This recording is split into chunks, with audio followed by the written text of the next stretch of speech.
वीरवार सुबह से चल रही तेज हवाओं के साथ आई बेमौसम बरसात ने धरती पुत्र के माथे पर चिंता की लकीरें खींच दी हैं। तेज हवाओं के साथ आई बरसात से सरसों की फसल खेतों में बिछ गई, तो वहीं गेहूं व गन्ने की फसल को भी भारी नुकसान पहुंचा है। कृषि विशेषज्ञों की माने तो बरसात के कारण सरसों की फसल में 40 से 50% तक नुकसान पहुँचा है। वहीं गेहूं व गन्ने की फसल भी प्रभावित हुई है। जैसे बरसात के साथ तेज़ हवा है, सरसों में जब सबसे ज़्यादा नुकसान हुआ है।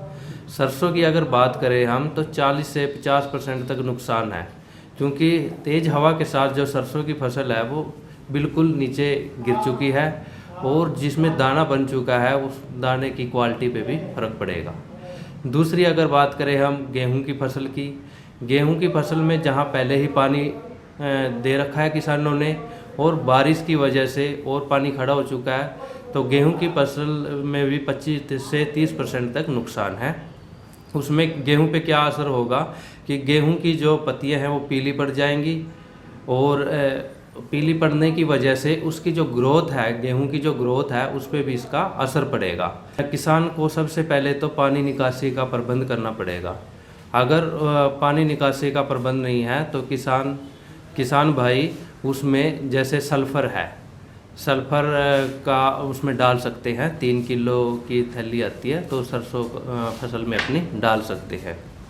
तो सबसे पहले मेन काम तो यही करना है कि उसको अपना पानी सुखाना है, क्योंकि पानी सूखेगा तभी इसकी जो ग्रोथ है वो चलेगी दोबारा से।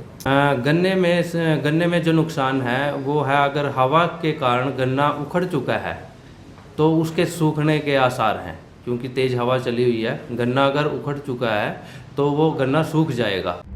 जानकारी के अनुसार बेमौसम बरसात से गेहूं की फसल को 25 से 30% तक नुकसान हुआ है। वहीं अब कृषि विभाग भी इस बरसात को लेकर किसानों को इस बरसात से फसलों को बचाने के लिए खेतों में पानी को इकट्ठा न होने देने की सलाह दे रहा है। वहीं पानी की निकासी का उचित प्रबंध रखने की भी बात कही जा रही है, जिससे फसल को ज्यादा नुकसान होने से बचाया जा सकता है। लेकिन मौसम विभाग की माने तो आने वाले शुक्रवार को भी बरसात होने की आशंका है। ऐसे में किसानों की चिंता एक बार फिर बढ़ गई है। Bureau report, Punjab Kesari TV.